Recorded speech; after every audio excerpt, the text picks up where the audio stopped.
All right, everybody, welcome to your favorite podcast and the world's number one podcast, the All In Podcast. It's episode 1790. Oh, wait, that's just how it feels.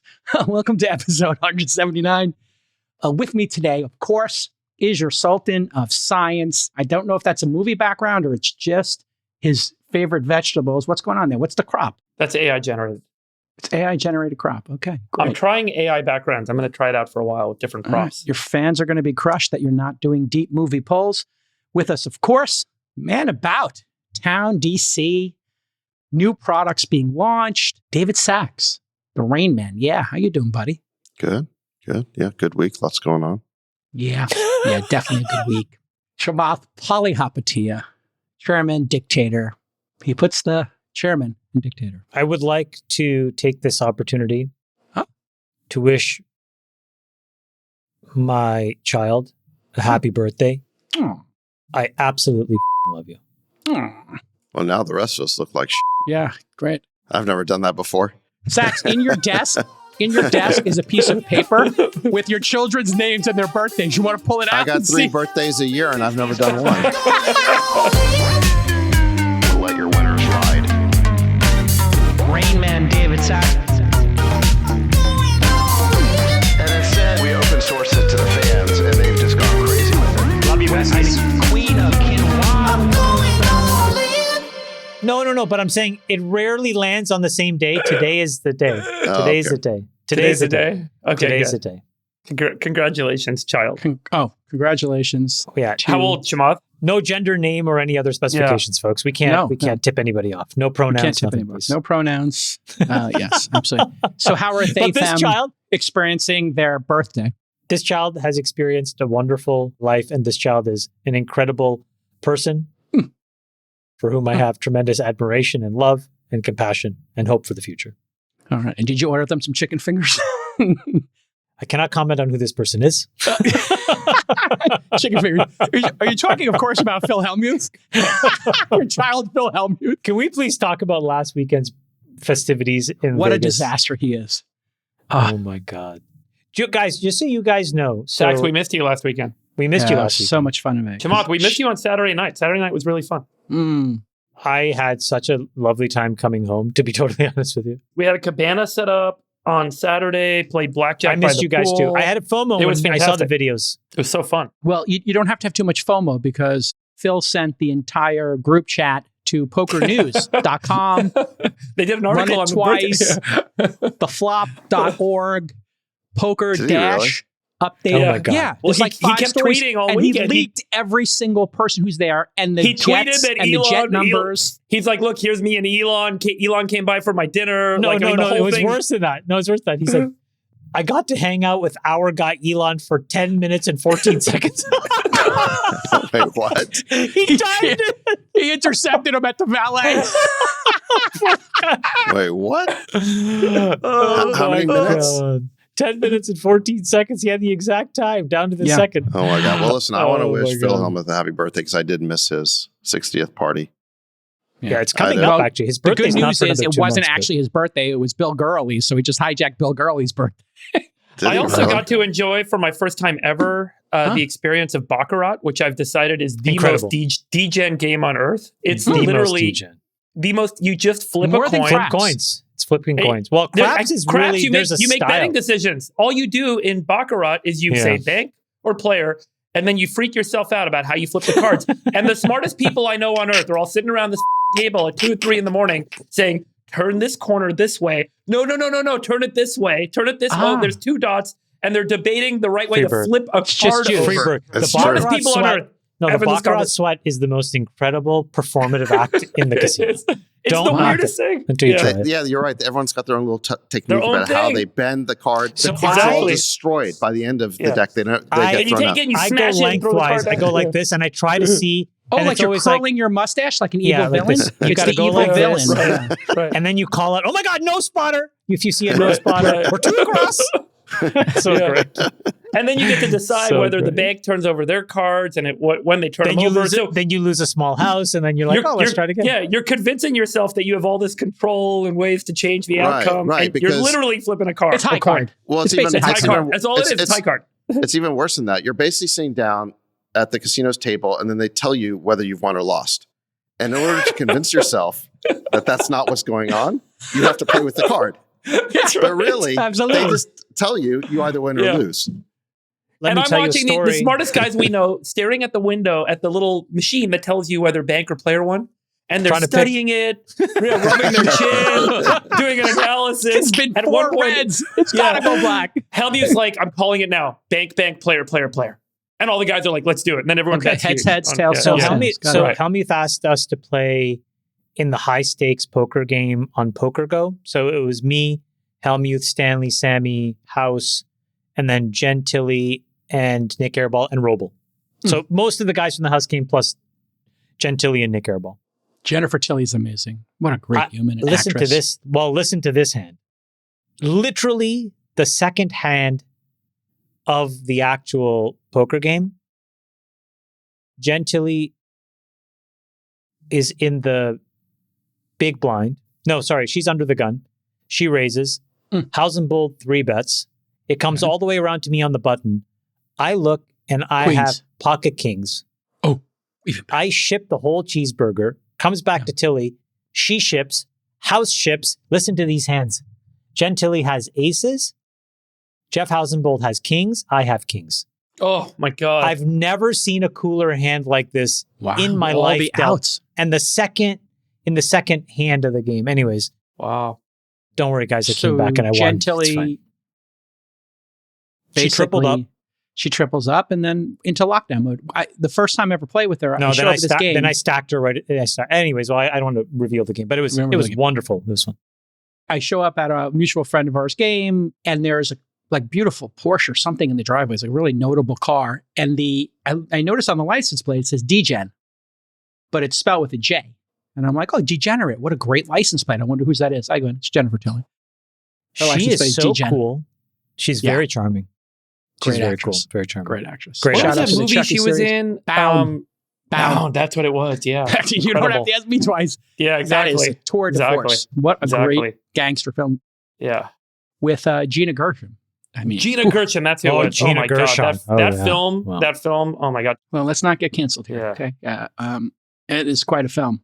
All right. Speaking of action, big week. The AI industrial complex is dominating our docket here. Apologies to Biden, Ukraine, and Nikki Haley, but we got to go AI right now. OpenAI launched Chat GPT-4o, 4.0, Monday, 3 days after Samwise came on All In as a programming note, and we'll go to Friedberg about this. We probably made a bit of a strategical or tactical error in not postponing his appearance. In fairness, Friedberg, Samwise did tell us originally he was coming on to talk about those things, but then it got pushed back. Anything you want to add to that as a programming note? Because people are wondering. What happened, I've been talking with Sam for a while A year. about coming on the show. And every time I see him, we're like, hey, you should come on the show. He's like, I want to come on the show. Okay, let's find a date. We never got a date that worked.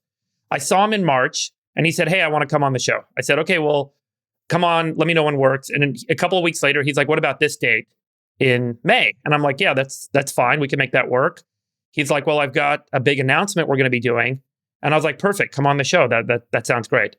And then the night before, he texted me, he's like, hey, we're actually not going to have this announcement happen tomorrow. It's going to be delayed. He didn't tell me how long. And I'm like, well, is it GPT-5? He's like, no, it's not GPT-5. And I was like, okay, well, come on the show anyway. Because he didn't tell me when he's doing the announcement or when it's being pushed to. So it didn't seem like that big a deal. And I thought we were just going to be able to have a good chat anyway. So it's really unfortunate, I think, the fact that the announcement happened 2 days after and he had to stay quiet about it during our interview. But that's the story. I think in the future, if someone says they've got a big announcement to do, we should probably push them if they have to delay or something like that. But, don't beat yourself up about it. but I don't think we're going to be doing a lot of these interviews anyway. I think people clearly don't love them, and it's better for us to just kind of hang out and talk. Yeah. And I'll this say happen more. once in a while. I think if we had just gotten Sam on the day after the launch of GPT-4 Omni, as opposed to 3 days before, Yeah. he could have talked much more freely about it, and it would Yeah. have Would've been been great. interesting.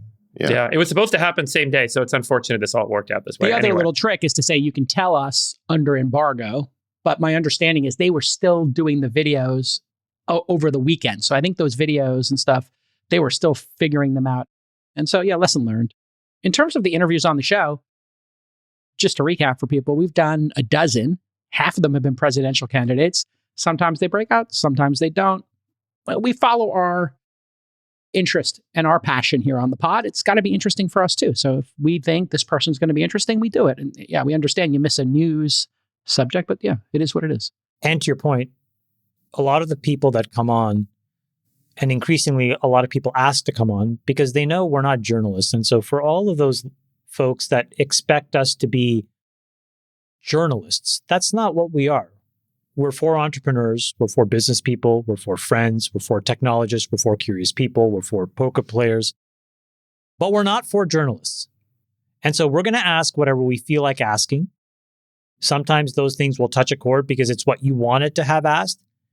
And sometimes we won't go to a place, whether we didn't have time to, or whether we forgot, or whether we chose not to. And I think it's important to have that disclaimer. Like, we have day jobs and this is what we do to coalesce a bunch of information in the way that we're thinking about the world.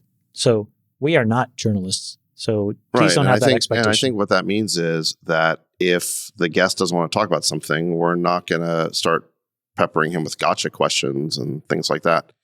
I appeared at a conference a couple of days ago to promote Glue, which we'll get to. And the first half of the conversation was like a normal conversation about what we were launching. And then the second half was basically the reporter peppering me with fastball questions, which is fine. I knew what I was signing up for. It's a totally different style.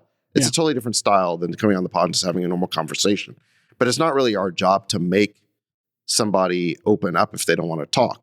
What was the spiciest question, Sax? What was the fastball? Anything come close to your head?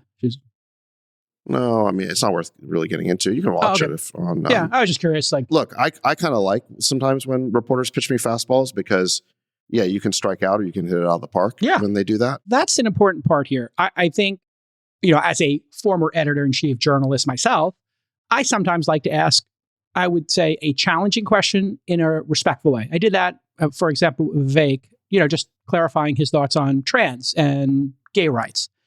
Wasn't disrespectful. Was thoughtful. Would you consider it spicy or hardcore? I don't think it was hardcore. He likes to talk about it. No, but that's because you asked it from a position of curiosity. You weren't trying to catch the guy. No. You see the difference? I'm actually interested in his opinion. No, this is my point. That's why it comes out differently. And that's why I think people enjoy these conversations. And sometimes we don't get to the other kind of answer because I'm not interested in trying to gotcha somebody that's working hard. I always have the same conditions when I do interviews, which is I don't clear questions and I don't let people edit it. But, everybody's got a different view on how to do interviews and vive la différence. If you like it, you like it. If you like Lex Friedman's version or Tim Ferriss's version, or you prefer, Fox or CNN, go watch those interviews there. You can have a whole range of different interviews and interview styles available to you in the media landscape. We are but one. Sam Weiss mentioned on the pod last week that the next big model might not be called GPT-5. So on Monday, they launched GPT-4o. The O stands for Omni. It's everything you love about tech. It's faster, it's cheaper, it's better. But from my perspective, the real show was the massive amount of progress they made on the UI UX. The O stands for Omni, as in omnivore. It takes in audio, text, images, even your desktop and video from your camera to inform what it's doing. We can consider it like 360-degree AI. Producer Nick will show a couple of videos while I describe them here before we go to the besties for their reaction to the announcement. First, they made great progress in solving the CB problem we mentioned last week. That's where, like, when you use Siri or any of these tools, you say, hey, ChatGPT, what's 2 + 2? Over, and you have to wait. And then if you talk over each other, it breaks. They now have that working much smoother. They did an example of counting where they said speed up, slow down. They did a translator that worked really well. I would like you to function as a translator. I have a friend here who only speaks Italian, and I only speak English. And every time you hear English, I want you to translate it to Italian. And if you hear Italian, I want you to translate it back to English. Is that good? Perfetto. Mark, io mi chiedo se le balene potessero parlare, cosa ci direbbero? Mike, she wonders if whales could talk, what would they tell us? They might ask, how do we solve linear equations? Potrebbero chiederci come risolviamo le equazioni lineari. Sicuramente sì. Certainly yes. Great. Looks like it works. I think Duolingo stock took a hit during that. Most impressive, to me at least, and also I had Sandeep Madra on my other podcast, and we talked about it, was their desktop and iOS app. What this app does is fascinating. It watches your desktop on your Macintosh or on your iPad or iPhone, and it does things like adaptive learning. Here's a clip of Sal Khan from Khan Academy and his son basically using a drawing app to do some arithmetic or geometry. And it does adaptive learning and basically makes a personal coach because the app is watching his son try to solve a problem. I'm here with my son, and I'd love you to tutor him on this math problem, but don't give him the answer. You can ask questions and nudge him in the right direction, but I really want to make sure he understands it himself. And he's here in the room, so you can talk to him directly. Can you first identify which sides of the triangle are the opposite, adjacent, and hypotenuse relative to angle alpha? All right, so I'm pretty sure this is the angle alpha right here, right? Perfect. That's correct. Now, looking at the triangle, which side do you think is the hypotenuse? Really, Remember the hypotenuse? I'm not totally sure. I think it might be this one, but I really am not sure. This side AC. You're close. Actually, side AC is called the adjacent side to the angle alpha. The hypotenuse is the longest side of a right triangle and is directly opposite the right angle. Can you find which one is the hypotenuse? Oh, okay, I see. So I think the hypotenuse is this really long side from A to B. Would that be correct? Exactly. Well done. It can also participate in Zoom calls, explain charts, all that great stuff. And so it's going to be your guide on the side. It's going to be a present, personality while you're using your apps. It's really impressive, I have to say. So I guess let's start, Friedberg, with your takeaways on all of these innovations that we saw. I think it's become quite apparent that there's an evolution underway in model architecture. And I think you may remember we talked about this briefly with Sam last week, but we're moving away from these very big, bulky models that are released every couple of months or quarters and cost a lot of money to rebuild every time they get re-released, towards a system of models. So this multimodal system basically leverages several models at once that work together or that are linked together to respond to the inputs and to provide some generative output, and that those individual models themselves can be continuously tuned and or continuously updated. So rather than have, hey, there's this big new release that just happened, this new model just got trained, cost $10 million to train it, it's been pushed. These models can be upgraded with tuning, with upgrade features, and then linked together with other new, smaller models that are perhaps specialized for specific tasks, like doing mathematics or rendering an image or rendering a movie. And so I think what we're going to see is soon more of an obfuscation of the individual models and more of this general service type approach where the updates are happening in a more continuous fashion. I think this is the first step of OpenAI taking that architectural approach with GPT-4o.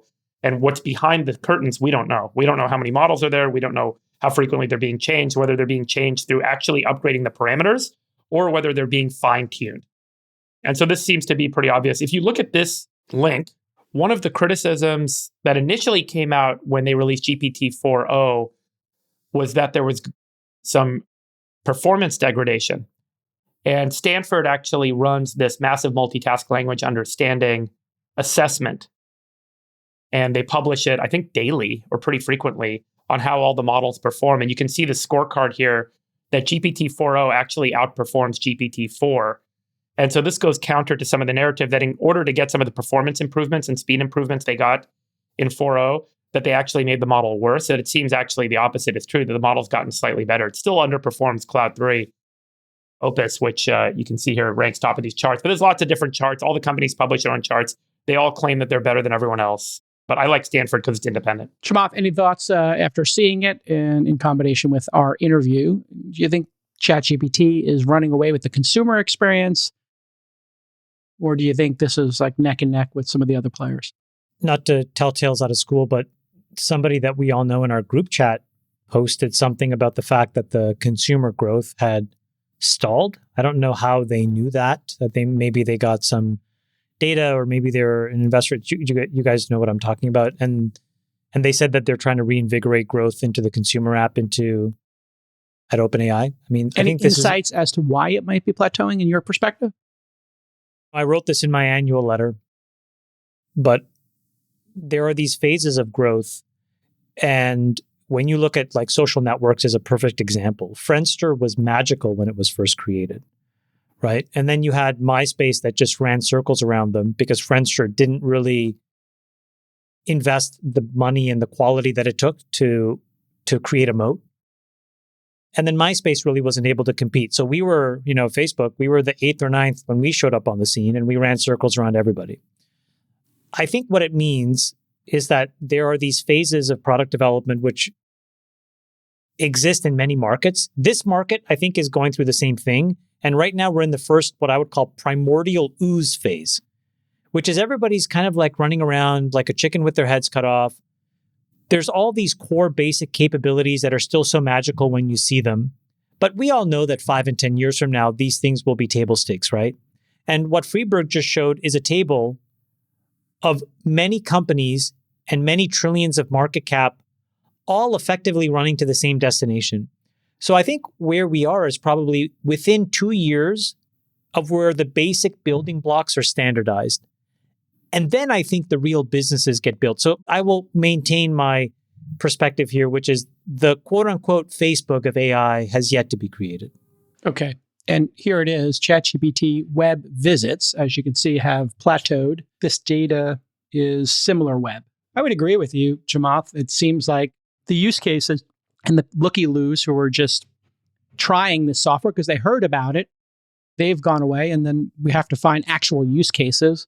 Sachs, I'm wondering. But our friend Jason, just to kind of complete the thought, said something about the premium conversion, right? That's what he said. I don't know how he knows that. But Paid version. Well, paid version. So paid to be version. clear, paid versus free. And then what Sam said on the podcast last week was, it seems like whenever they come out with something new, the old stuff becomes free. In my talk with Sunny this week, he mentioned that these new models are so much more efficient that you actually can throw the old model in the garbage.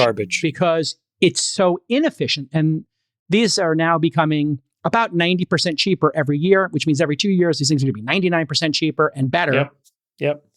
And it might Pretty be amazing, that huh? OpenAI, Sachs, on a strategic level, is going to make all this free or close to free and maybe just charge for a multiplayer version.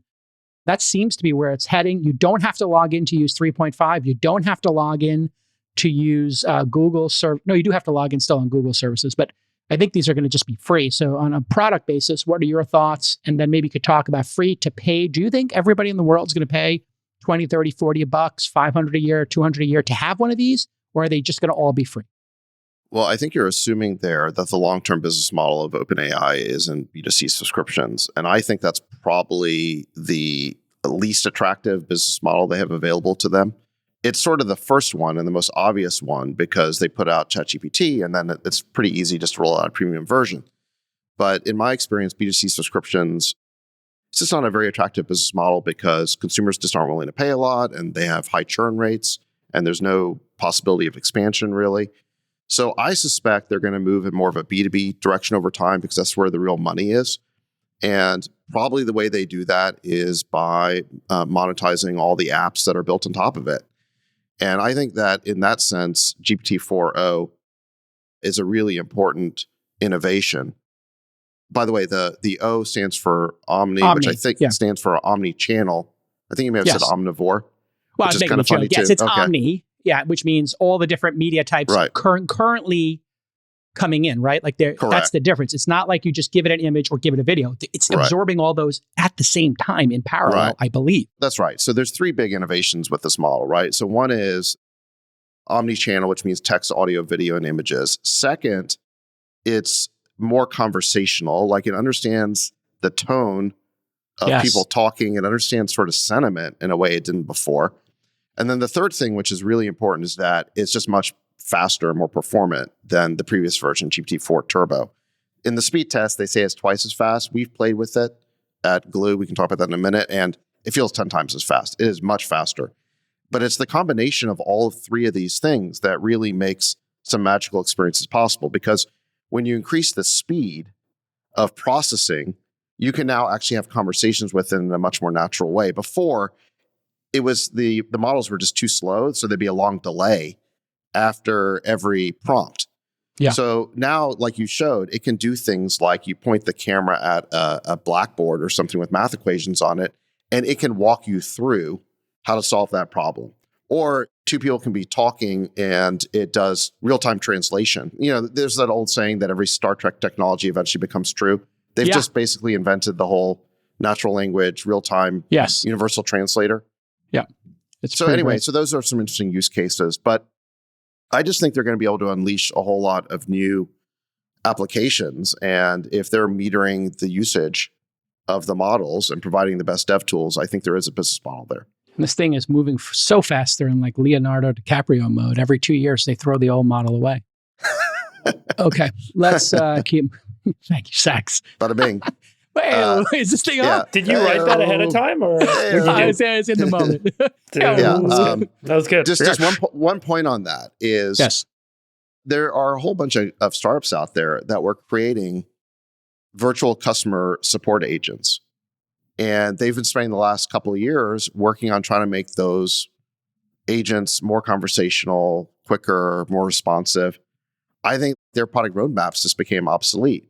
Now, that's not to say there isn't more work for them to do in workflow in terms of integrating the AI with customer support tools and doing that last mile of customizing the model for the vertical specific problems of customer support.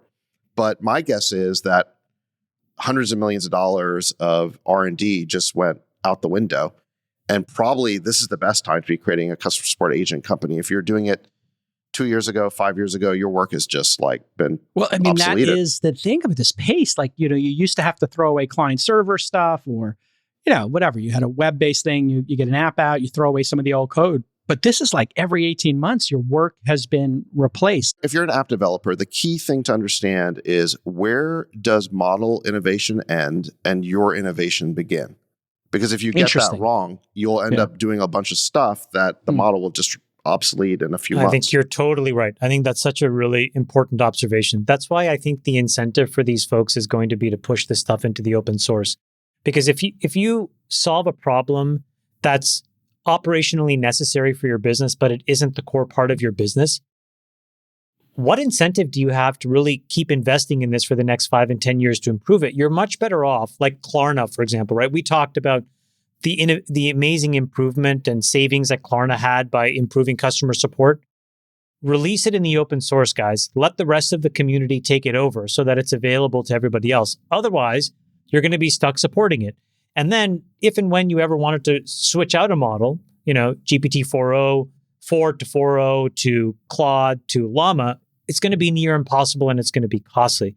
So I also think, Sachs, the incentive to just push towards open source in this market, if you will, is so much more meaningful than any other market. Yeah. I mean, listen, you were there when, I think you were there at Facebook when they did the Open Compute project and they just were like, oh my God, talk about torching an entire market. Explain what it is. So there was this moment where when you were trying to build data centers, you'd have these like 1U rack mounted kind of like machines that you used. And what Facebook observed was there was only a handful of companies that provided it. And so it was unnecessarily expensive. And so Facebook just designed their own and then released the specs online. Just kind of said, here it is. And they went to these Taiwanese manufacturers and other folks and said, please make these for your cost plus a few bucks. And it was revolutionary in that market because it allowed this open platform to sort of embrace this very critical element that everybody needs. And I think there's going to be a lot of these examples inside of AI because the costs are so extreme, so much more than just building a data center for a traditional web app, that the incentives to do it are just so meaningful. Yeah, and I just showed it on the screen. Sachs, you've actually been dancing along this line. Last night I was using your new Slack killer or coexister. I'm not sure. It feels like a Slack killer to me because I'm moving my company to it over the weekend. We're moving to Glue. And you and I were doing some I may need to wet my beak on this one. We want you to wet your beak. It feels like 100 bagger to me. I'm in. I need It to is a slide Slack over. killer. That's the way we're Feels thinking about it. Killer-esque because J. Cal, can you do that again in Christopher Walken voice, please? I need to wet my beak. Feels like 100x. Sliding 500. Wow. Sachs, tell me about product decisions. Where does the AI end and your product begin? Yeah. Well, it's a good point. I mean, I think where the AI ends, we want to use the most powerful AI models possible, and we want to focus on enterprise chat. So you could think of us as, for sure, a Slack killer or Slack competitor. It's just that Slack wasn't built for the AI era. Glue is AI native. What does that mean? No channels. I showed this to Chamath. The first thing he said is, you had me at no channels, right? People are so sick of channels. You have to keep up with all these hundreds and hundreds of channels. And the real problem with channels is there's one thread in a channel that you want to see. In order to see it, you have to join the whole channel, and now you're getting all this noise. People just want the threads. So if you look at what's the chat model inside of ChatGPT, it's just threads, right? You create a topic-based thread in ChatGPT. The AI comes up with a name for it, puts it in the sidebar, and then if you want to talk about something else, you create a new chat. That's exactly the way that Glue works. It's just multiplayer. You just put the groups and individuals you want on the thread. Let me just show you real quick. Here's my Glue here. And you can see that in the sidebar, I've got all the threads that I've been involved in. And like I said, you can address them to multiple people or groups. And then you've got the chat here. Now, we've also fully integrated AI. And so Nick, who's our producer, just in this thread, said, at Glue AI, what countries does Sachs talk about most in episodes? Episodes is a group we created to be the repository of all of the transcripts of our episodes. And so Glue did a search, and it said David Sachs frequently discusses Ukraine the most. Yeah. Really? So then Nick said, be more specific about Sachs' stance on Ukraine-Russia war. Oh boy. And It's gonna overload the server. Well, here it said here, David Sachs has articulated a nuanced and critical perspective on the Ukraine-Russia war across various episodes of the All In Pod. Here are some key points encapsulating his stance. And it nailed it. It's talked about prevention through diplomacy, opposition to NATO expansion, humanitarian concerns, skepticism, military intervention, peace deal proposal. I'll copy and paste this onto Twitter X later today. But the point is, it nailed it across all these different episodes. And then this is a feature of Glue. It provided sources. So it cites where it got all the information from. So imagine, we're doing this for the All In Pod, but you could imagine that instead of it being transcripts of a podcast, it could be your work documents. You now have in your main chat the ability just to ask, hey, at Glue AI, remind me where we left that project, or tell me who the expert is on this subject matter, or who's contributed the most to this project. I've actually figured out using Glue AI who's contributed the most deal flow at Craft. Is pretty amazing. Now, let me show you some of the What's the answer? What's the answer? I'm not going to say here. I think it's Brian. Okay, Brian's my guy. Those two Brian or Brian's Jeff? my guy. I want to hire Brian. No. If I got to get Sachs, I go Daniel and Brian. Boom, No, I boom, wanna boom. go- That's yeah. how I get Sachs on the line. Okay, you All right, take now- Daniel. I'll hire Brian. I would. Okay, Yeah, now- We'll that's a good. reconstitute Craft. We'll call Absolutely. it Graft.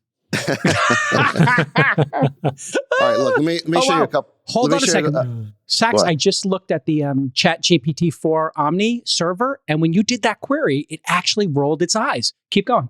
Okay. Hey, So we talked about how ChatGPT-4o understands sentiment in conversations, and I think this is a really good example. So Evan, who's my co-founder at Glue, was just testing this for us, and he asked, what is each bestie's personality type based on conversations in episodes? And first of all, it figured out who the besties are. We didn't program that. It just figured it out on its own, which is pretty impressive. And here's what it said about each bestie's personality. So it says, Jason Calcanis, role, the moderator and entertainer, personality traits, charismatic, humorous, lively, and the glue of the group. Say more. Often praised for his ability to make the podcast entertaining and keep the conversation flowing. Jason's energy and ability to bring humor into discussions are key elements that define his role in the podcast. Comments he's acknowledged for his role in bringing the group together. Chamath Palihapitiya, the visionary and hustler, personality traits, insightful, driven, persistent. Chamath's relentless drive and ability to hustle are admired by his peers, making him a core part of the podcast's intellectual discussions. I'll skip me, but does Friedberg, the pragmatic scientist and realist, pragmatic, methodical, and a bit reserved. Oh. Friedberg's often the voice of reason, bringing a scientific and realistic perspective to the discussion. He focuses on analysis and logical reasoning. And then it cites where it got this from. And it says here, overall, the dynamic between the four besties creates a well-rounded and engaging podcast with each member bringing their unique strengths and personality traits to the table. I think that's pretty incredible. How woke is this? Have you put any rails on it, or is this just pure ChatGPT-4o combined with the data? Yeah. Yeah. So what we're doing here is we're wrapping ChatGPT-4o with glue features that we've implemented to get the most out of the conversation. There's things we have to do to scope the prompt. And then we're using a retrieval augmented generation service called Raggy, which does RAG as a service that basically slurps in our transcripts and makes them accessible to the AI. So that's basically the stack that we're using. But as the models get better and better, Glue just gets better and better. Again, can I just make a comment on this? It's just so clean. JCal was the key for me in abandoning Slack. He told me 2 or 3 years ago, he called me and he said, you can tell me the exact channels. I eliminated some channels at work. Random. There was like 2 or 3 channels that you banned that your Slack instance wasn't allowed to have. And I was like, this is genius. And I went in and I was like, all of our companies should just eliminate these channels. And we could only get like 20% or 30% compliance. But it really started to turn me off Slack because I would get caught in these threads that were just so totally useless. And I thought, why aren't people working? And this is really great because you cannot blather on about nonsense in Glue, which I find really useful. Well, this is what happens when Slack... we use it at 80-90, just so you know. So we got into the early. When you get into Slack beta. too much, people start to think Slack is the job. And replying to Slacks and having conversations is the job when there's actually a job to be done. There's a job to be done. Yeah. And so it's important. And what I liked about this implementation stacks was it's like the ability to make a feed or a data source inside of your communication platform. So the fact that you imported all of the episodes and the transcripts is great. But what I want is like our HubSpot or our sales CRM.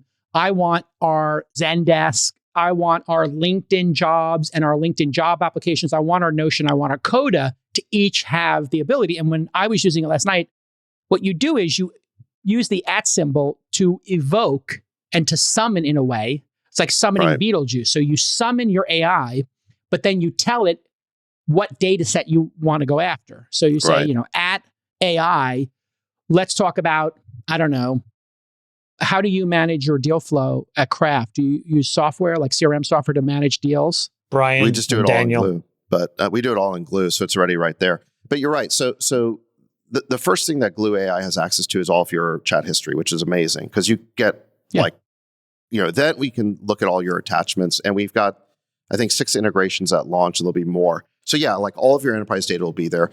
In the short term, you're right. You have to summon the repository by app mentioning because the AI needs a little bit of help of where to look. Mm-hmm. But in the future, it's going to figure it out on its own. So it's just going to become more and more seamless. But it'll insert itself. So we have a discussion about sales, and then you might have a sales bot that says, hey, by the way, nobody's called this client in 3 months. Well, that's where I want to go with it is I call that promptless, which is I want the AI just to chime in when it determines that it has relevant information and can help the team, even if it hasn't been summoned yet. But we need some model improvement for that, frankly. I mean, we'll be able to get there by GPT-5, but that's totally where this is headed. I'll show you just one more fun example, if I could. Let me just show you this. So I asked it to write a letter to Lena Khan to be a guest at the All In Summit. And I told it, mention positive things we've said about Lena Khan in episodes of the All In Pod. And so it wrote this letter. Dear Chair Khan, we hope this message finds you well. On behalf of the host of the All In Pod, we're excited to send an invitation for you to speak at the upcoming All In Summit. And then it says, in our conversations, we have frequently highlighted your impressive credentials and the impactful work you've undertaken. For example, in episode 36, we acknowledge your trailblazing role. So the letter was able to quote episodes of the All In Pod just without anyone having to go do that research and figure out like what would be the best. Because I told it, only say positive things. Don't say anything negative. Right. And then it said warm regards and it said who the 4 besties were. Again, we never told it who the besties are. We just said, write us a letter. Yeah. So it's pretty incredible. Now, this is just an example with the All In Pod, but think about any work context where the AI has access to your previous work documents. It's pretty amazing what it can do. Well, I mean, it is kind of in the name. Like, this is Glue. put you together, and Slack is where you slack off. It makes total sense. The brands give you a little bit of a tip. We should have seen it coming with Slack. Totally. We have a breaking news story. It's a breaking news story. It's an all-in exclusive today on the program. I got breaking news coming in. Friedberg, your life's work. Sachs did his product review. Now it's your turn, Friedberg. We got breaking news coming in. I did promise you that when Ohalo decides to come out of stealth and explains what we've done and what we're doing, I would do it here on the All In Pod first before the all-in exclusive. All-in exclusive. So basically, by the time this pod airs, we're going to be announcing what Ohalo's been developing for the past 5 years and has had an incredible breakthrough in, which is basically a new technology in agriculture. And we call it boosted breeding. I'm going to take a couple minutes just to talk through what we discovered or invented at Ohalo and why it's important and the kind of significant implications for it. But basically, 5 years ago, we had this theory that we could change how plants reproduce. And in doing so, we would be able to allow plants to pass 100% of their genes to their offspring rather than just half their genes to their offspring. And if we could do that, then all the genes from the mother and all the genes from the father would combine in the offspring rather than just half the genes from the mother and half the genes from the father. And this would radically transform crop yield and improve the health and the size of the plants, which could have a huge impact on agriculture because yield, the size of the plants, ultimately drives productivity per acre, revenue for farmers, cost of food, calorie production, sustainability, et cetera. So this image just shows generally how reproduction works. You've got two parents. You get a random selection of half of the DNA from the mother and a random selection of half the DNA from the father. So you never know which half you're going to get from the mother or which half you're going to get from the father. That's why when people have kids, every kid looks different. And then those two halves come together and they form the offspring. So every time a new child is born, every time a plant has offspring, you end up with different genetics. And this is the problem with plant breeding. Let's say that you have a bunch of genes in one plant that are disease resistant, a bunch of genes in the other plant that are drought resistant, and you want to try and get them together. Today, the way we do that in agriculture is we spend decades trying to do plant breeding, where we try and run all these different crosses, find the ones that have the good genes, find the other ones that have the good genes, and try and keep combining them. And it can take forever, and it may never happen that you can get all the good genes together in one plant to make it both disease resistant and drought resistant. So what we did is we came up with this theory that we could actually change the genetics of the parent plants. We would apply some proteins to the plants, and those proteins would switch off the reproductive circuits that cause the plants to split its genes. And as a result, the parent plants give 100% of their DNA to their offspring. So the offspring have double the DNA of either parent. You get all the genes from the mother, all the genes from the father. And finally, after years of toiling away at trying to get this thing to work and all these experiments and all these approaches, we finally got it to work. And we started collecting data on it. And the data is ridiculous. Like the yield on some of these plants goes up by 50 to 100% or more. Just to give you a sense, like in the corn seed industry, breeders that are breeding corn are spending $3 billion a year on breeding, and they're getting maybe 1.5% yield gain per year. With our system, we are seeing 50 to 100% jump in the size of these plants. It's pretty incredible. Here's an example. This is a little weed that you do experiments with in agriculture called Arabidopsis, so it's really easy to work with. And you can see that what we have on the top are those two parents, A and B, and then we applied our boosted technology to them and combined them, and we ended up with that offspring called boosted AB. So you can see that plant on the right is much bigger, it's got bigger leaves, it's healthier looking, et cetera. Friedberg, can I ask you a question? Does that mean that the boosted one has twice the number of chromosomes as A and B? Exactly right. So is that like a new species then? Yeah, so how does it survive with twice the number of chromosomes? Yeah, it's called polyploidy. So we actually see this happen from time to time in nature. For example, humans have 2 sets of chromosomes, right? So does corn, so do many other species.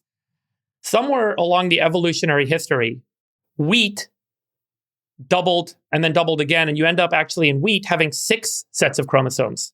Wheat is what's called a hexaploid. Potatoes are a tetraploid. They have 4 sets of chromosomes. And strawberries are an octoploid. They have 8. And some plants have as many as 24 sets of chromosomes. So certain plant species have this really weird thing that might happen from time to time in evolution where they double their DNA naturally.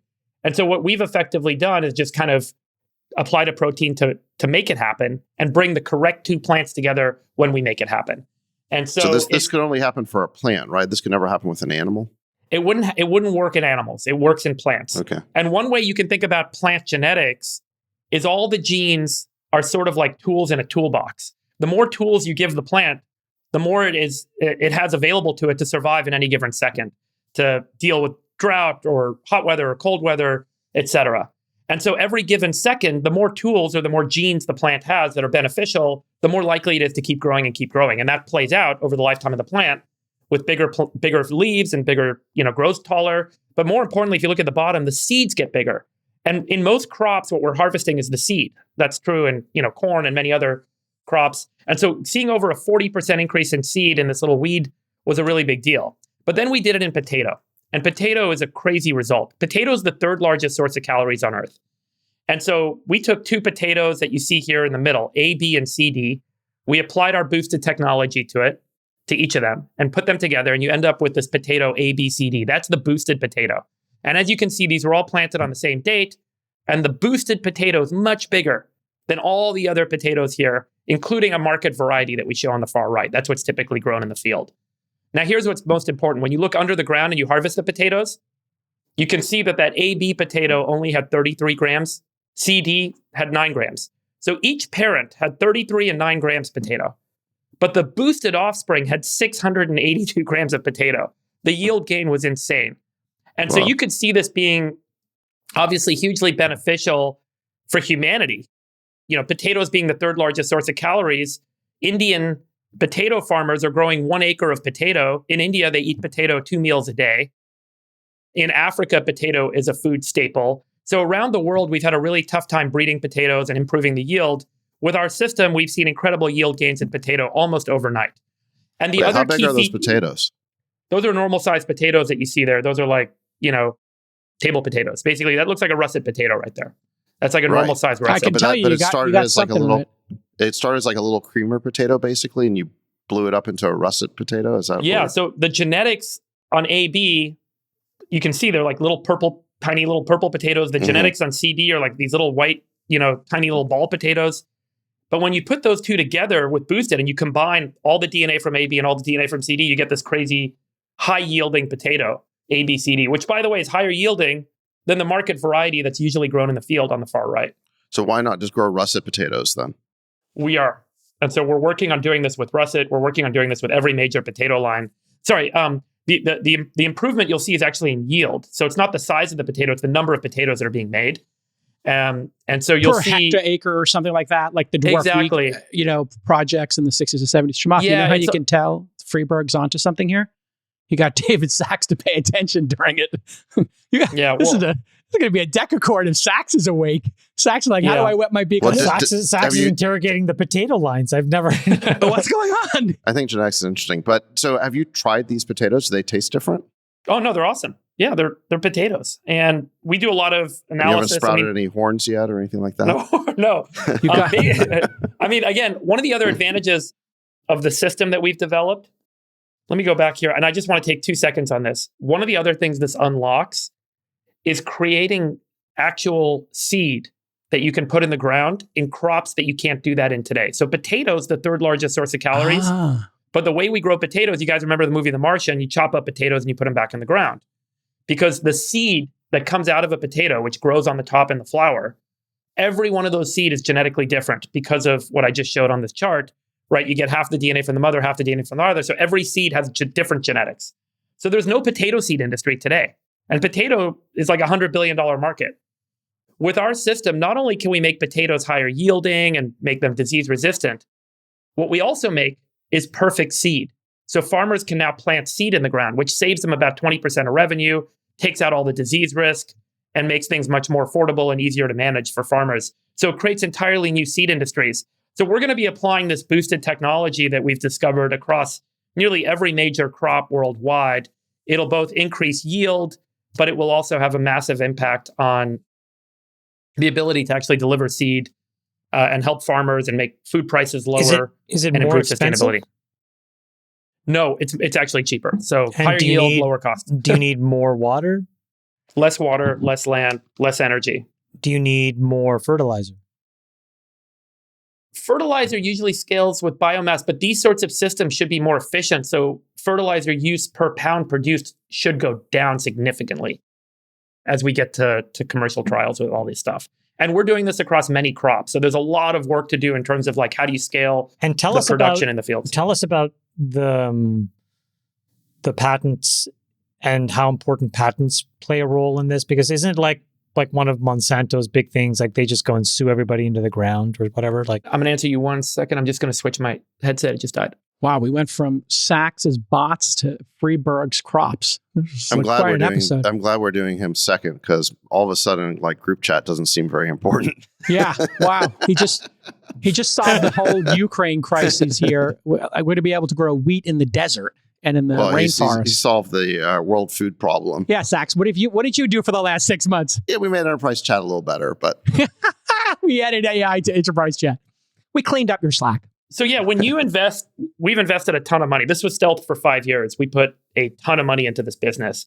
So when you Ballpark. invest like, I mean, 50, north of 100? 50, north of 50. Yeah. 50 million, 5 years, and you don't have a product in market yet. Wow, that's some deep Well, we tech. actually have some product. Yeah. So I haven't talked about the way we've been making money in some of the business we've been doing. Oh, okay. let me just make sure this is like clear. So that last photo you showed with the different types of potatoes, you had created the super huge ones, but you're saying that the yield benefit here is just you create a much bigger, hardier plant that's capable of producing Many more potatoes. Yeah. But the size of the potatoes doesn't change? You can control for that when you breed. So the selection of what plants you put together in the boosted system allows you to decide, do you want small, medium, large? That's all part of the design of which plants do you want to combine. Okay, because your goal is not to turn like a russet potato into like a watermelon or something like that. No, the goal is to make more russet potato per acre Okay. so that we use less water, we use less land, farmers can make more money, people pay less for food. That's the goal. And so it's all about yield. It's not about changing the characteristics. There are some crops where you want to change the characteristics, like you might want to make bigger corn kernels and bigger cobs on the corn, which is another thing that we've done. And that's actually been published in our patent. And the reason, by the way, I'm talking about all this is some of our patents started to get published last week. And so when that came out, the word started to get out. And that's why we decided to get public with what we've done, because it's now coming out in the open. You mentioned something briefly there about where different crops can be planted. You know, we had these big talks about wheat and corn. They're only Totally. available in very specific parts, you know, north of the equator. They can't be in Exactly. jungles, can't be in obviously polar or desert extremes.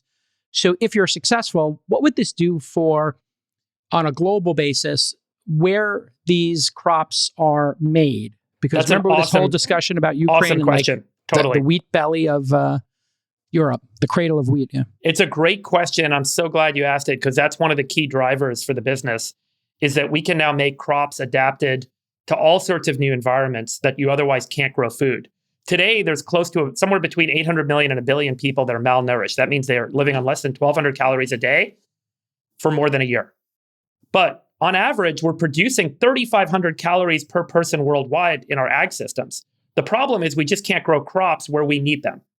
And so by being able to do this sort of system where we can take crops that are very drought resistant or can grow in sandy soil or very hot weather and adapt cooler climate crops to those regions, but through the system, we can actually move significantly where things are grown and improve food access in regions of need. how, Friedberg, when you look at a potato, how do you figure out what part of their DNA is the drought resistant part? Yeah. And then how do you make sure that that's turned on? So even if you inherit that chromosome, is there some potential interaction with the... Generally, if we can, so these are what are called markers, genetic markers. And so there are known markers associated with known phenotypes. A phenotype is a physical trait of a plant. And so we know lots of markers for every crop that we grow. Markers for disease resistance, drought resistance, markers for big plants, short plants, etc. And so what we do is we look at the genetics of different plants that we might want to combine into the boosted system. And we say, these ones have these markers, these ones have these markers. Let's put them together. And then that'll drive the results. One of the other interesting things we're seeing, which I didn't get too much into in the slides, it's not just about combining traits, but it turns out when you add more genes together, biology figures out a way to create gene networks. These are all these genes that interact with each other in ways that are not super well understood, but it makes the organism healthier and bigger and live longer. This is like when you bring, like why mutts are healthier and live longer than purebred dogs, because they have more genetic diversity. So there's a lot of work now in what's called quantitative genomics, where you actually look at the statistics across all the genes. You use a model, and the model predicts which two crosses you want to make out of hundreds of thousands or millions of potential crosses that the AI predicts. Here's the two best ones to cross, because you'll get this growth or this healthiness So factor how do you that'll want emerge. to make money, Friedberg? Are you going to sell the seeds? Are you going to become the direct farmer? Are you going to become food as a service? Like, how do you make the most money from this? We're not going to farm. Farmers are our customers. And so there are different ways to partner with people in the industry who already have seed businesses or already have genetics and help them improve the quality of their business. And then there's other industries like in potato where we're building our own business of making potato seed, for example. So every crop and every region is actually quite different. So it becomes a pretty complicated business to scale. We're in the earlier days. We're already revenue generating. I would like a sweeter blueberry. No comment. No comment. Yeah. I get tilted by the quality of the Driscoll's blueberries. Let me tell you something about the Driscoll's blueberries. Also, the Driscoll, I've had only one batch of a Driscoll strawberry that was just off the charts, and every 19,847 other batches I bought have been total shit. Yeah. Now you want the European small ones or the Japanese those ones are from great. Matt loves Hokkaido, those, yeah. because they're Yeah. rich and sweet, and they're not these like monstrosity of giant flavorless strawberries. What's can that you do about, Friedberg? could you do a seedless mango? Yes, you can Nope. cut it. So you Help can us just out cut here, it. Friedberg. Oh my God, how great would that be? The Spoon it amount out. of work per Oh, bite on a mango God. is like the Oh. worst ratio. Yeah. Oh my God. Well, Somehow we made All- it about us. yeah, no, look, I think it is all about you guys. So 'cause tell us about the blueberries. Sorry. Well, no, Strawberries, every sure. year Driscoll's puts out a special labeled package called Sweetest Batch. And they just had the sweetest batch of strawberry and blueberries. I don't know if they're still in the stores, but they only last for like a week or two. And that's the best genetics, only grown on a small number of acres. What? Really incredible. I'm going to Segoen blueberry. as soon as this is done. Yeah. See if they have it still. I got it a few weeks ago. It's quite delicious. Anyway, let's just say we know the berry market very well. My co-founder, CTO, Judd Ward, whose brilliant idea boosted breeding was many years ago, who I met because they had a New Yorker article on Judd. I cold called him and said, hey, will you come in and give us a tech talk? We started talking, and Judd came up with this idea for boosted breeding. And so we started the business with Judd, and Judd ran molecular breeding at Driscoll. So we have a lot of Driscoll's people that work at Ohalo. We know the But market really well. Can you go back to the patent stuff? Like, are you? Oh, yeah, sorry, Will that was the some question. seed person? So sue we've you? spent $50 million on, plus on this business to date. So we have filed for IP protection so that people can't just rip us off. But I would say, I think that the real advantage for the business arises from what we call trade secrets, which is not just about taking patents and going out and suing people. That's not a great business. The business is how do you build a moat, and then how do you extend that moat?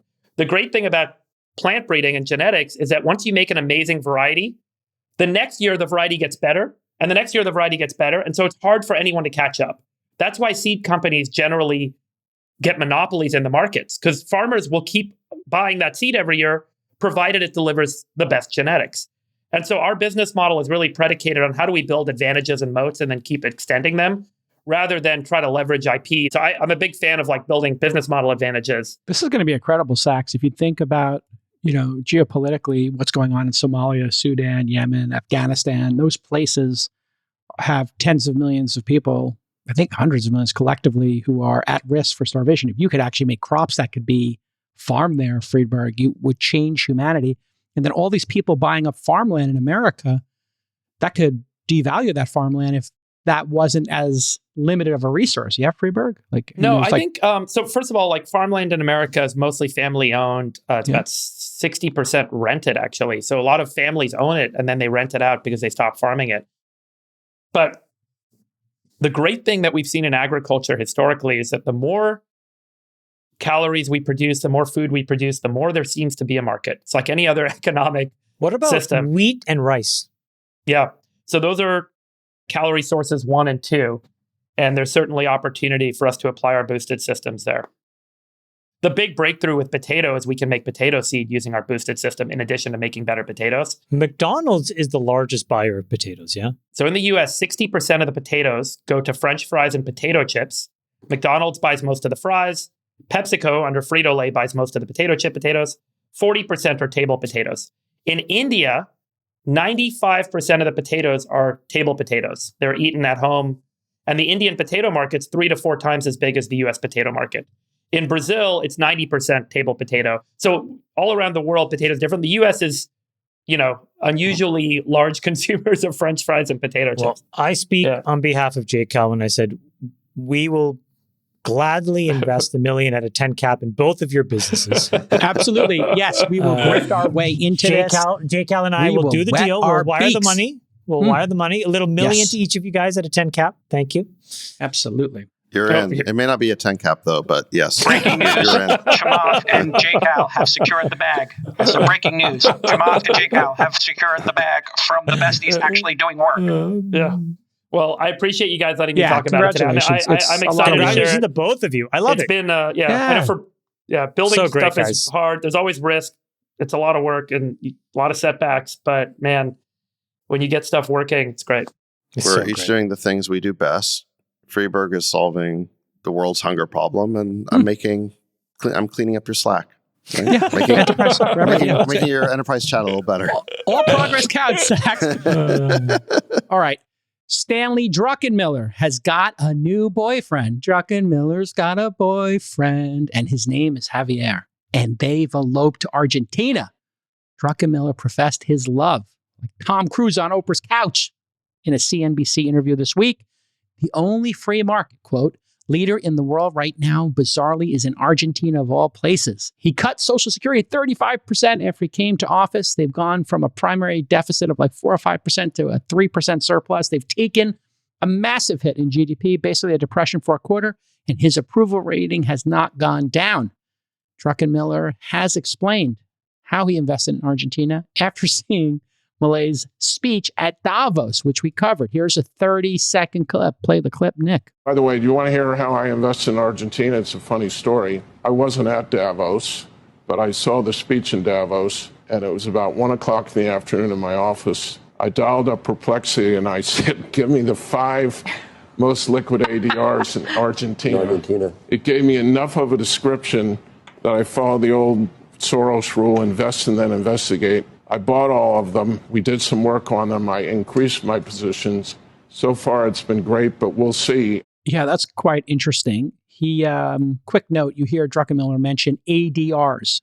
For those of you who don't know, and I was one of them, they stand for American Depository Receipts. Basically a global stock offered on a U.S. exchange to simplify things for investors. Yeah, I mean, he didn't sign a prenup here. He just went all in and he bought the stock, Chamath, and then he's going to figure it out later. Tell us your thoughts on this love affair, this bromance. There's a great clip of Milei. He goes on this talk show in Argentina, and the talk show host, she's just so excited and greets him, and then they start making out. Have you guys seen this? What? They're just this guy's out of control. Full on French kissing each other. It's hilarious. Yeah, I mean, like Soros has been very famous for this invest and investigate thing. It's like a smart strategy for very, very liquid public market investors that have the curiosity that he does. I mean, I don't have much of a reaction to that. I think that the thing with Argentina that's worth taking away is when you've spent decades casting about and misallocating capital and running your economy into the ground, the formula for fixing it is exactly the same. You cut entitlements and you reinvigorate the economy. And so the thing we need to take away is if we don't get our shit together, that's probably what we're going to have to do. Sachs, the influence of Milei on American politics, will there be any? It seems like he has paralleled what Elon did at Twitter, Facebook, and Zuck did at Facebook. Do you think that this, experiment he's doing down there of just cutting staff, cutting departments, will ever make its way into American politics? Probably not. I mean, not until we're forced to. But what Milei did, he comes in and they've got a huge budget deficit and they've got runaway inflation and they're debasing their currency. And just practically overnight, he just slashes government spending to the point where he has a government surplus. And then as soon as he gets credibility with the markets, that allows him to reduce interest rates, inflation goes away, and people start investing in the country. Magic. It's magic. So but there it's is just, a path. It's obvious. Listen, I mean, you can't run deficits forever. You can't accumulate debt forever. It's just like a household. If your spending exceeds your income, eventually you got to pay it back or you go broke. And the only reason we haven't gone broke or experienced hyperinflation is because we're the world's reserve currency. So there's just a lot of room for debasement. And there's not a ready alternative yet. I mean, everyone's trying to figure out what the alternative will be. So we've been able to accumulate more and more debt, but it's reaching a point where it's unsustainable. And what we've already seen is that the Feds had to jack up interest rates from very low, practically nothing, to 5.5%. And that has a real cost on people's well-being because now your cost of getting a mortgage goes way up. I mean, mortgage rates are over, 7.5% now? Yeah, 6-7%, depending on how much net worth and your credit rating. Yeah. Right. And so it's much harder to get a mortgage now. It's harder to make a car payment if you need to borrow to buy a car. And if you have personal debt, the interest rate's going to be higher. The inflation rate actually doesn't take into account any of those things. Remember, Larry Summers did that study where he said the real inflation rate would be 18% or would have peaked at 18% if you included cost of borrowing. That's why people don't feel as well off as the unemployment rate would normally suggest. So people are hit really hard when interest rates go up in terms of big purchases they need to make with debt. And then, of course, it's really bad for the investment environment because when interest rates are really high, that creates a higher hurdle rate and people don't want to invest in risk assets. And so eventually the pace of innovation will go down. And Druckenmiller made this point in his next set of comments. He said that Treasury is still acting like we're in a depression. It's interesting because I've studied the depression and you had a private sector crippled with debt, basically with no new ideas. So interventionist policies were called for and were effective. He said the private sector could not be more different today than it was in the Great Depression. The balance sheets are fine, they're healthy. And have you ever seen more innovation ideas that the private sector could take advantage of, like blockchain, like AI? He says all the government needs to do is get out of the way and let them innovate. Instead, they've spent and spent and spent. And my new fear now is that spending and the resulting interest rates on the debt that's been created are going to crowd out some of the innovation that otherwise would have taken place. I completely endorse Druckenmiller's view of Bidenomics. And actually, I mean, this is what I said way back in 2021. Victory lap. Here we go. Little David Sachs victory lap. We need a little graphic for that. Druckenmiller used the word Bidenomics and said, I give these guys an F because they're still printing money and spending money like we're in a depression, even though we're in a rip-roaring economy. And when they started doing this back in 2021, I tweeted Bidenomics equals pumping trillions of dollars of stimulus into a rip-roaring economy. I'm not going to pretend like I know what's going to happen next, but never tried this before. What happened next was a lot of inflation, and that jacked up interest rates. According to even Keynesian economics, the reason why you have deficit spending is because you're in a recession or depression. And so you use the government to stimulate and balance things out. You don't do deficit spending when the economy is already doing well. So this spending, there's no reason for it. Yeah, it's like showing up to like a party that's going crazy and being like putting gasoline on the fire. Yeah, I mean, more importantly, it should limit the approval or action of certain programs that you might otherwise want to do in a normal environment, but in an inflationary environment, you don't have the flexibility to do them. Student loan forgiveness is a really good example. Is now the time? Of course not. To do student loan forgiveness, or do we wait for inflation to temper a bit? Is now the time? So there's just a lot of these examples that actually the opposite should be true. Yeah, but all of those things get you votes. Before we move on from this, look, what we have coming out of Washington here is a contradictory and therefore self-defeating policy. You've got the Fed jacking up rates to control inflation. You move across town and you've got Capitol Hill and the White House spending like there's no tomorrow, which is inflationary. Right. Why would you do both those things? Choose what your policy is going to be. It's like driving with your foot on the brake and the gas at the same time. It's not a great idea for the car. Let me just make one comment, J. Cal, before we move on about the Druckenmiller investment statement. Of course. And I just wanted to say, I think what it highlights about Druckenmiller and call it a rift in investing philosophy or skill is the difference between precision and accuracy. What I mean by that is precision really references that you do a lot of detailed analysis to try and make sure you understand every specific thing that is going right or could go wrong. But the problem, and so that means you, for example, might do a ton of diligence on a company and make sure you understand every dollar, every point of margin, all the specifics of the maturation of that business and where they are in their cycle. But you could be very precise, but be very inaccurate. For example, if you miss an entire trend. Someone could invest in Macy's back when Amazon was taking off and have done a lot of precise analysis on Macy's margin structure and performance and said, this is a great business.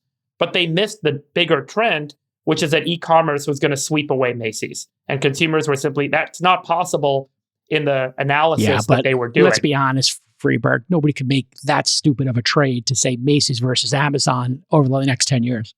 Well, yeah. And so, like, and Jake, do you want to show that? Who No. Do not poke the tiger. Let's not get into it with other podcasters.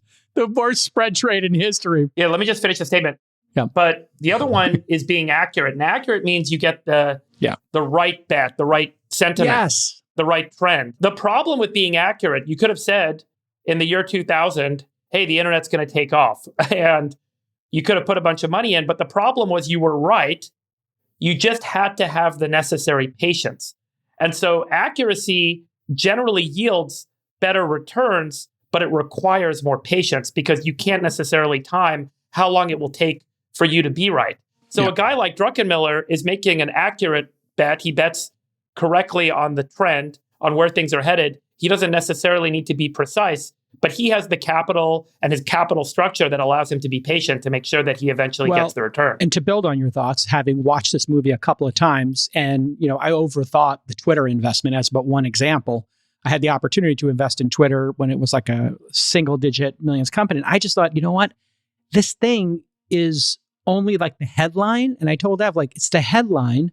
It's not like the entire blog post. It's going to be a cacophony of idiots. This thing is going to be chaos. And I was right, but I was wrong, right? Great bet, but my wrong analysis. Right. And so you can add precision to other aspects, like when you sell your shares or when you double down. But you have to get the trend right, which is Evan Williams, great entrepreneur, Jack, great entrepreneur, Twitter taking off like a weed, just make the bet, right? The problem is you knew too much about journalism. You knew too much about the space they were trying to disrupt, and that can be a mistake. Correct. When we did PayPal, none of us knew anything about payments. That was one of the reasons we were successful. All the payments experts told us it couldn't be done. Right. Absolutely. So that happens a lot. I didn't even know what a Facebook was when I joined Facebook. It's an American college phenomenon. No, seriously. You don't have that in Canada. But you knew Zuck, and you saw some growth charts, and you saw some precision in his ability to build product, and that's the way to go. Well, I mean, the great thing about network effect businesses is there's a trend line that sustains because it builds if it's an appropriate network effect. So you can be accurate about buying into the right network effect business. You don't need to use all of this diligence to be perfectly sound around the maturation of the revenue and the margin structure and all that stuff, as long as the trend line is right and you're willing to be patient to hold your investment. I think Druckenmiller's point is incredible. He took a look, he very quickly made a macro assessment. From a macro perspective, what Milei is doing is significantly different than what we're seeing in any other emerging market, let alone mature market, with respect to fiscal austerity and appropriateness in this sort of global inflationary environment. Totally. And he said, you know what? I don't see any other leader doing this. This is a no-brainer bet. Let me make the bet. And as long as he's willing to hold this thing for long enough, eventually the markets will get there and call it a spread trade against anything. He'll be proven right. Well, but speaking of bets, Jake, you told me this week that you just made your largest investment ever. Tell us about that. Yeah. So I've gotten very lucky now because a lot of my founders from the first couple of cohorts of investing I did when I was a Sequoia Scout have come back and created second and third companies. And so, that happened with TK, Uber, and then Cloud Kitchens. It happened with Raul from Reportive, then Superhuman. And then it happened recently, just in the past year, my friend Jonathan, who's the co-founder of Thumbtack, asked me to come to dinner. And he said, hey, you were the first investor in Thumbtack. Will you be the first investor in our next company, Athena? And I said, sure. What do you do? And he explained it to me. And we put a 7-figure bet in, which is rare for us as a seed fund, right? Normally our bet sizes are 100K, 250. It's a $50 million fund. Why did you do it? Yeah, it's very simple. It's the fastest growing company I've ever seen. and I'm including Uber in that, it has been growing at, a rate that I'll just say is faster than Uber and Robinhood when we were investing in them tens of millions of dollars. It's a very simple concept. When Thumbtack was building their marketplace, they used researchers in places like Manila, et cetera, in the Philippines, knowledge workers. And what they realized was the 0.1% of those knowledge workers were as good or better than, say, Americans at doing certain jobs. And so they've created this virtual EA service. You can go see it at athenawow.com. And we now have 2 of them inside of our company. It turns out Americans don't want to do the operations roles. So it's kind of like AWS. You just give them $36,000 a year. They give you essentially an operations or an EA. And they have ones that are kind of chief of staffish. And this company is growing like a weed. So I am working with them on the product design as well. So imagine having, 2 or 3 of these incredibly hardworking people who are trained with MBA class level curriculum. They spend months training these people up. They pay them 2 or 3 times what they would make at any other company. And then they pair them with executives here. And it's kind of been an underground secret in Silicon Valley because it's only by invitation right now because they can only train so many people. But if you've tried to hire an executive assistant, I don't know if anybody's tried to do that recently. You hooked me up, so I will be guinea pigging this service. Yes. Soon. And I have 2 of them. And so it is just the greatest that you can have an operations person. Are these people on powered board. by AI tools as well? Yeah. So that's the kind of secret sauce here is they're training them and they watch you work and then they will learn how you do your job. And then how quickly you can delegate and get stuff off your plate is the name of the game. So we have an investment team with researchers and analysts in it. We have a due diligence team. And then you have like executive functions in our fund. They have now started shadowing, highly paid Americans in an investment firm, ours, and then train them up. And now our due diligence, our first level screening, and our tracking of companies is being done by these assistants for what I'll say is 1/3 to 1/4 of the price I was paying previously. So what that does in an organization is we're just delegating away and then moving our investment team to doing in-person meetings and doing higher level stuff. And so you're 80-90ing at 80-90, we have this funny thing where we've made it a verb. Whenever you see somebody doing high quality work at 1/4 to 1/10 of the cost, we say, yes. Oh, you just 80-90'd it. Correct. So you're 80-90ing the investment team. I'm 80-90ing the investment team. And you know what? It was scary as hell for them because they're like, am I going to lose my job? It's like, no. Right. You now get to, instead of doing a check and call once a month, you can do a check and call every other week or every week. Or instead of doing 15 first round interviews a week, you can do 25 because you have this assistant with you doing all the repetitive work. The way that companies will work in 5 and 10 years, I don't think, guys, any of us are going to recognize what it's going to look like. Yeah. So this is where I go. I mean, like watching Sax's demo earlier, how much progress and how seamless that product works with the features it has enabled by the underlying models. You just get to thinking how all of these vertical software applications become completely personalized and quickly rebuilt around AI. It's so obvious. Can you imagine how long it would have taken John to write a letter to Lena Khan to invite? Like if we said, John, invite Lena Khan, but be sure to reference all the nice things we said about her on episodes of the pod. Oh, it'd be 10 hours of work. You got to go find the episodes, listen to it. You got to listen to them and figure out what the best quotes are. And you got it done in 5 seconds. It's incredible. Totally. Huh? And then imagine building that same sort of capability into a very specific vertical application that's specific to some business function. And you can probably spend a couple minutes or an hour building that function. And then it saves you hours a day in perpetuity. Correct. Yeah. And I think that's why these tools companies or the tools products that Google, Microsoft, Amazon, and a few others are building are actually incredible businesses because so many enterprises and so many vertical application builders are going to be able to leverage them to rewrite their entire business functions. I got myself and my co-founders at 80-90, we get this stream of emails of companies that are like, or people that are like, we have this product idea or we have this small product. One of the emails I got, this was crazy, was from a guy that's like, oh, we've 80-90 Photoshop. So like we have like a much, much cheaper version of Photoshop. And the guy was doing like a few $1 million of ARR and growing really nicely.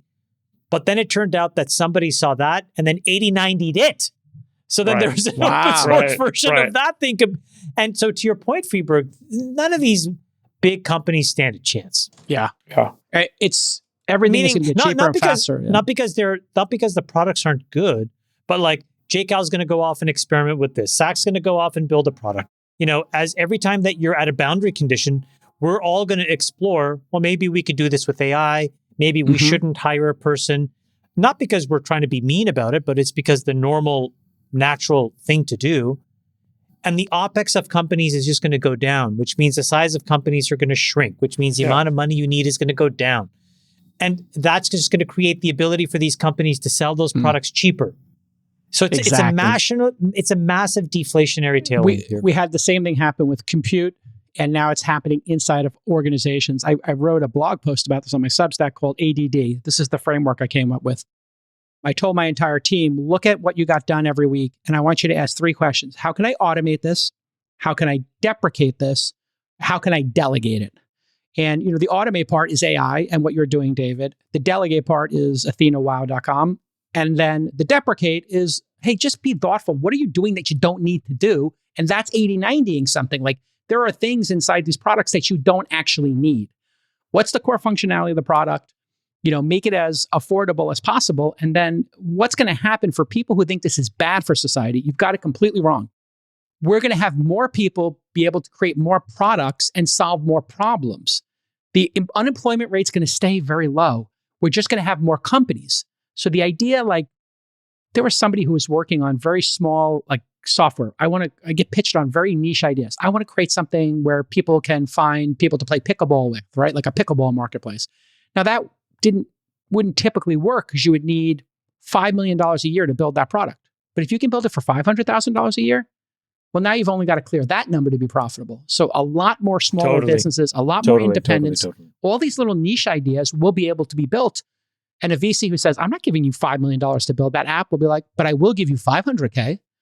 And that's what I'm seeing on the ground in startups. The same startups that had a request of $3 million in funding 5 years ago are now requesting 500 to $1 million. It's deflationary all the way down. Did you guys see be incredible? Did you see the Google thing? Did you guys see the Google AI Gemini stuff? ChatGPT Omni launched at the same time, or perhaps strategically, right before Google dropped its latest AI announcements at I/O. The biggest announcement is that they are going to change search. This is the piece of the puzzle in the kingdom that they have been very concerned with, and they're going for it. The new product, and they have like 20 different products. You can see them at labs.google where they put all their different products. But this is the most important one. They call it AI Overviews. Basically, it's Perplexity. For most users, by the end of the year, they're going to have this. Here's how it works. And you can see it on your screen if you're watching us. Go to YouTube. Here, they gave an example. How do you clean a fabric sofa? This normally would have given you 10 blue links. Here, it gives you step-by-step guide with citations and links. So they're preempting, the issue of people getting upset. And as I predicted, they're going to have targeted ads. Here's the things you need in order to clean your couch. You can only use this if you're using your Gmail account. If you use like a domain name on Google Docs, it won't work there. So go to labs.google. But they're doing citations. And I think that we're going to see a major lawsuit here. Those people who are in those boxes are going to look at the answer here and realize maybe they don't get the click through and that this answer was built on that. And now we're going to have a new framework. There's going to need to be, Sachs, a new company that clears this content so that Google can do answers like this. The workflow stuff in Gmail also kicked ass. The demo that they showed was you get a bunch of receipts and the person giving the demo, she said something to the effect of, well, wouldn't it be great if the AI assistant were able to find all the receipts and then aggregated them and it put them in a folder and then also actually generated an expense report or like a spreadsheet on the fly. It's crazy. Yeah. I got to say, I think that it's free to change your mind. And so it's good to do that. Oh, and I think that Chamath, in a rare moment of reflection, might do are we going to have a re-underwriting?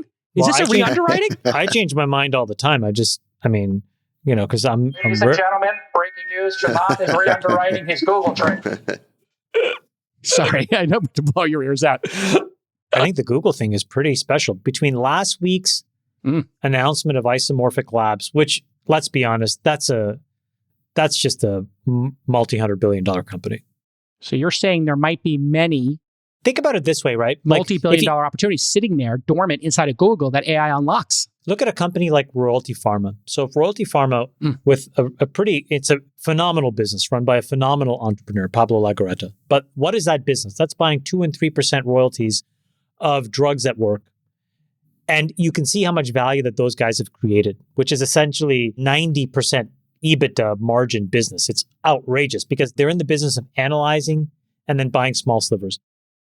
I think something like Isomorphic ends up being of that magnitude of margin scale, but at an order of magnitude or 2 orders of magnitude higher revenue.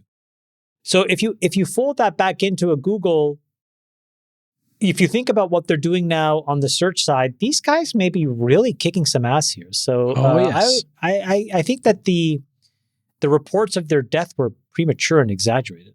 Absolutely. And the report of their death, Friedberg, was based upon people don't need to click on the ads. But as I said on this very podcast, my belief is that this is going to result in more searches and more knowledge engagement, because once you get how to cook your steak and get the right temperature, right, for medium rare, it's going to anticipate your next 3 questions better. So now it's going to say, hey, what wine pairing would you want with that steak? Hey, do you need steak knives? And it's just going to read your mind that you need steak knives and Chamath likes to buy steak knives, but maybe you like to buy mock meats, whatever it is. It's going to drive more research and more clicks. So while the monetization per search may go down, we might see many, many more searches. What do you think, Friedberg? You work there. And when we look at the future of the company and the stock price, Nick will pull it up. Man, if you had held your stock, I don't know. Did you hold any? I bought some during your original stock. During the woke AI stuff. Somewhat? Oh, no, I sold all my stock back when I started Climate because I was a startup entrepreneur and needed to live. So, which, I recently did. I did the math on it. It was it'd be worth a lot. It would be worth billions or tens of billions? No. Would it have been a billion or? Okay. No. Okay. I was not I was not a senior exec or anything. I think what you said is probably true. So that's accretive. I think the other thing that's probably true is a big measure at Google on the search page in terms of search engine performance was the bounce back rate, meaning someone does a search, they go off to another site, and then they come back because they didn't get the answer they wanted.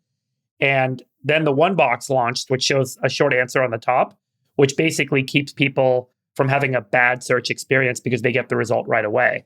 So a key metric is they're going to start to discover which vertical searches, meaning like, hey, cooking, recipes, that kind of stuff, travel, like you're referencing, sports, travel. Yeah. There's lots and lots of these different types of searches that will trigger a snippet or a one box that's powered by Gemini that will provide the user a better experience than them jumping off to a third-party page to get that same content. And then they'll be able to monetize that content that they otherwise were not participating in the monetization of.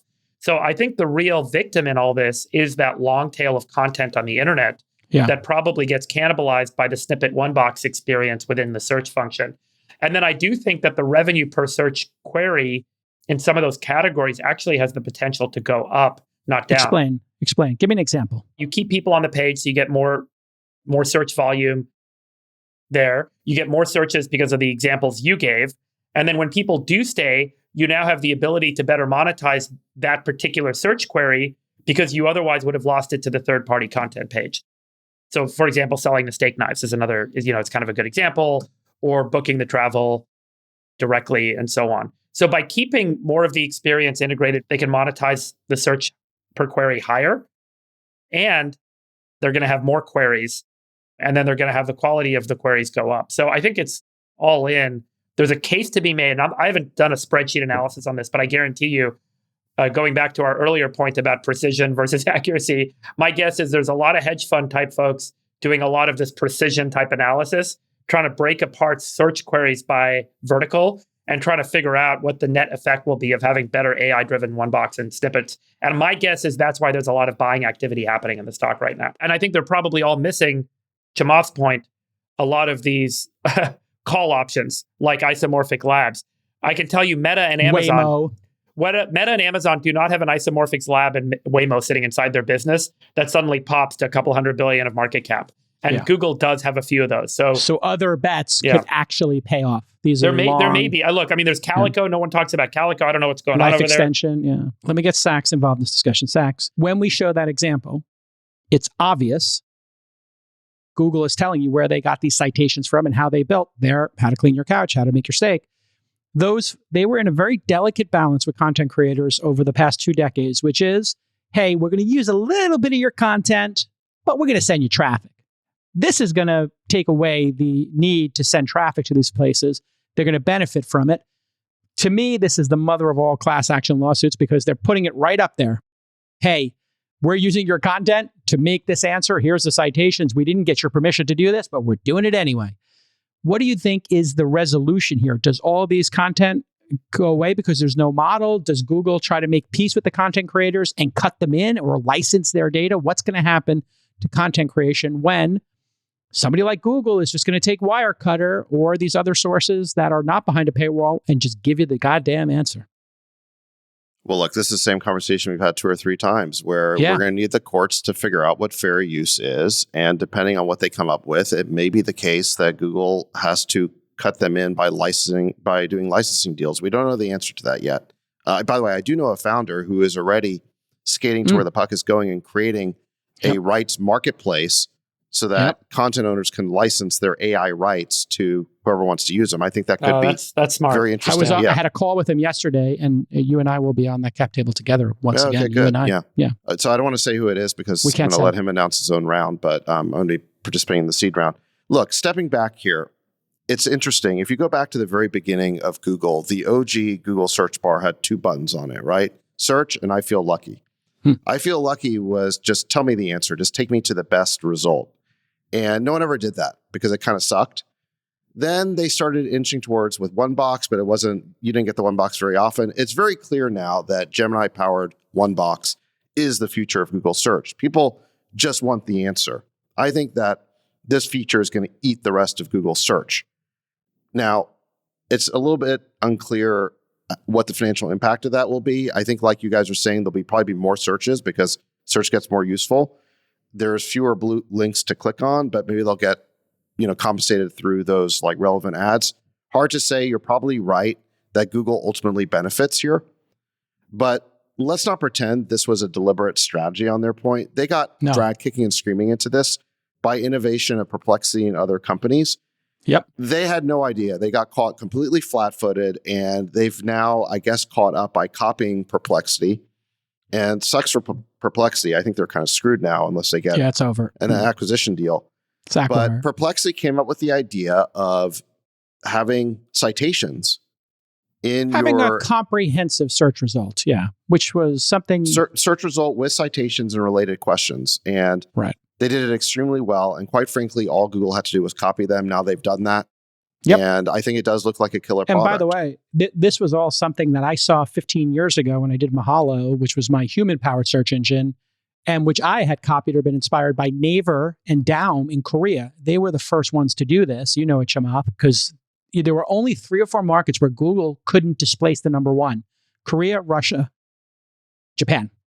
Russia had, what was the Russian search engine? God, I can't remember it now.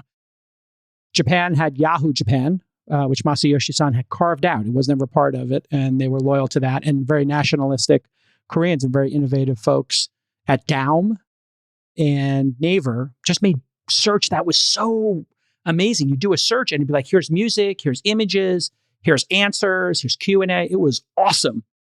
But, it just shows you, like, you need to have a lot of wherewithal, and timing is everything as an entrepreneur. My timing was 10 years too early and the wrong technology. I used humans, not AI, because AI didn't work 15 years ago. One thing I would say about big companies like a Google or a Microsoft is that the power of your monopoly determines how many mistakes you get to make. So think about Microsoft completely missed iPhone. Remember? And they screwed up the whole smartphone, mobile phone era. And it didn't matter. Didn't matter.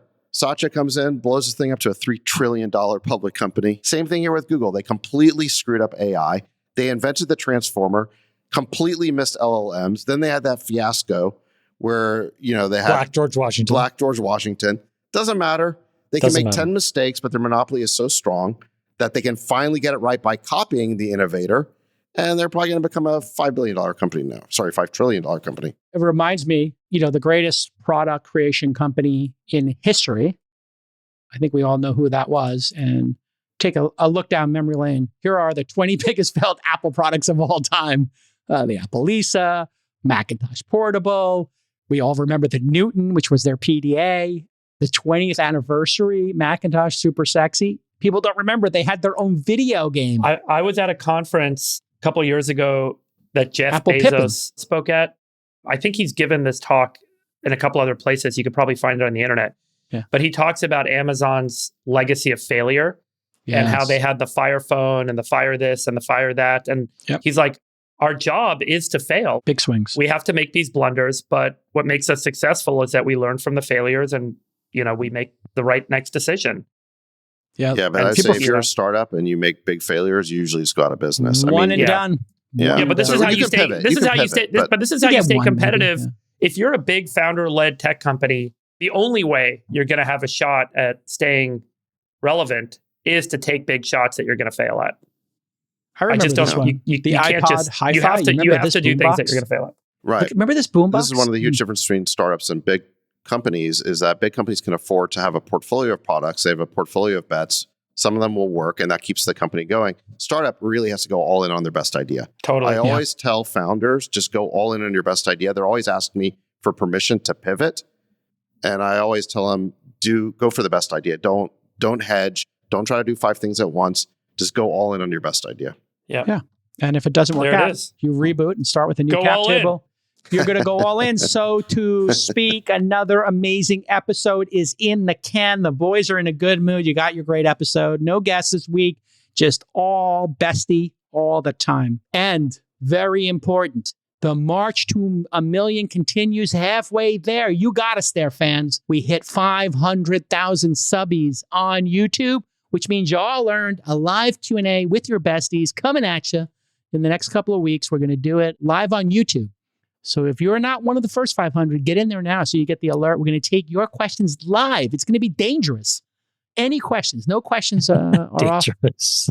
Who knows what could happen on a live show? And by the way, I just want to let you know that Phil Hellmuth, breaking news, Phil Hellmuth and Draymond Green just resigned from OpenAI. We didn't get into that, but the OpenAI resignations continue. Phil Hellmuth has tweeted he is no longer with OpenAI.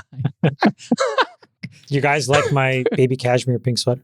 It's pretty great. Are we going to get summer Chamath soon? Are the buttons coming down? Are you going to go linen? When does linen Chamath show up? The unbuttoning is about to happen in the next 2 or 3 weeks. The great unbuttoning. This is how you know. It's kind of like Groundhog Day. You know that summer's here when we lose Chamath's buttons. It's almost here. Memorial Day.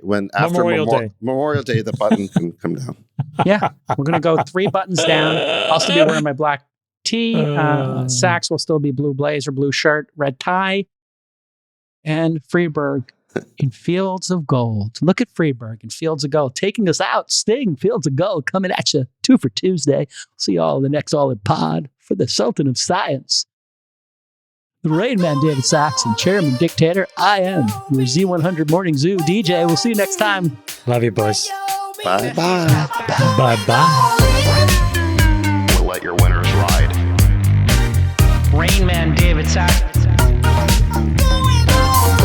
And instead, we open source it to the fans, and they've just gone crazy with it. Love you, West. I'm Queen of Quinoa.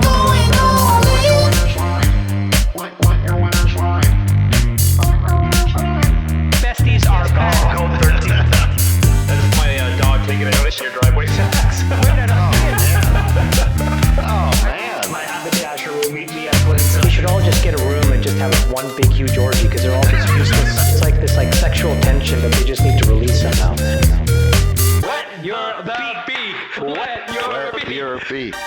Wet your beak. We need to get merch. Besties are back.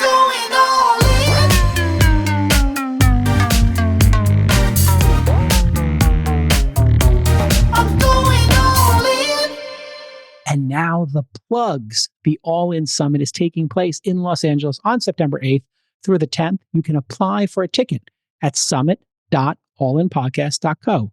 Scholarships will be coming soon. you can actually see the video of this podcast on YouTube, youtube.com/@allin, or just search All In Podcast and hit the alert bell, and you'll get updates when we post. And we're going to do a party in Vegas, my understanding, when we hit 1 million subscribers. So look for that as well. You can follow us on x.com/theallinpod.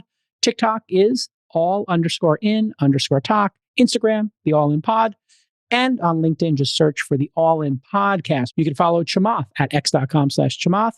And you can sign up for a Substack at chamath.substack.com. I do. Friedberg can be followed at x.com/Friedberg. And Ohalo is hiring. Click on the careers page at ohalogenetics.com. And you can follow Sachs at x.com/David Sachs. Sachs recently spoke at the American Moment Conference, and people are going crazy for it. It's pinned to his tweet on his X profile. I'm Jason Calacanis. I am x.com/Jason. And if you want to see pictures of my bulldogs and the food I'm eating, go to instagram.com/Jason in the First Name Club. You can listen to my other podcast, This Week in Startups. Just search for it on YouTube or your favorite podcast player. We are hiring a researcher. Apply to be a researcher doing primary research and working with me and producer Nick, working in data and science and being able to do great research, finance, etc. allinpodcast.co/research. It's a full-time job working with us, the besties. And really excited about my investment in Athena. Go to AthenaWow.com and get yourself a bit of a discount from your boy J Cal. AthenaWow.com. We'll see you all next time on the All In Podcast.